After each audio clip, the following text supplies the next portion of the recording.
బలం ఎక్కువ ఉందా తక్కువ ఉందా అన్నటువంటి దాన్ని పక్కన పెడితే ఏదైనా చేయాలనుకుంటే చేస్తామని నిరూపించారు ఆర్టికల్ 370(35) రద్దు లాంటి ద్వారా నరేంద్ర మోడీ సర్కార్. అట్లాగే ఏదైతే దేశానికి సంబంధించినటువంటి కీలకమైనటువంటి విషయాల్లో ఎక్కడా వెనుకడుగు వేయకుండా ముందుకు చేసుకుంటూనే పోతున్నారు. ఇప్పుడు తాజాగా మరొక కీలకమైనటువంటి అడుగు అది ఏంటయ్యా అంటే జమిలి ఎన్నికలకి సిద్ధమే. ఇవాళ పత్రికల్లో వచ్చినాయి. అవునా కాదా అంటే ఇప్పుడు బిల్లుని త్వరలో ప్రవేశపెట్టబోతున్నారు. శీతాకాల సమావేశాల్లో ఒక బిల్లు ప్రవేశపెట్టబోతున్నారు. ఇప్పటికే వక్ఫ్ చట్టానికి సంబంధించి ఎవరేమనుకున్నా సరే తీసుకొచ్చారు.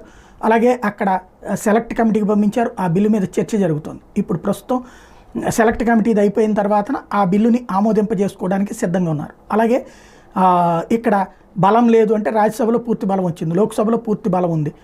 ఇంకా మద్దతు ఇచ్చేటటువంటి వాళ్ళు ఎవరో తేలుతుంది. ఇవ్వనటువంటి వాళ్ళ గురించి ప్రజలు తేల్చుకుంటారనేటువంటి ధోరణిలోనే ఉన్నారు. జమిలి ఎన్నికలకి సంబంధించినటువంటి బిల్లును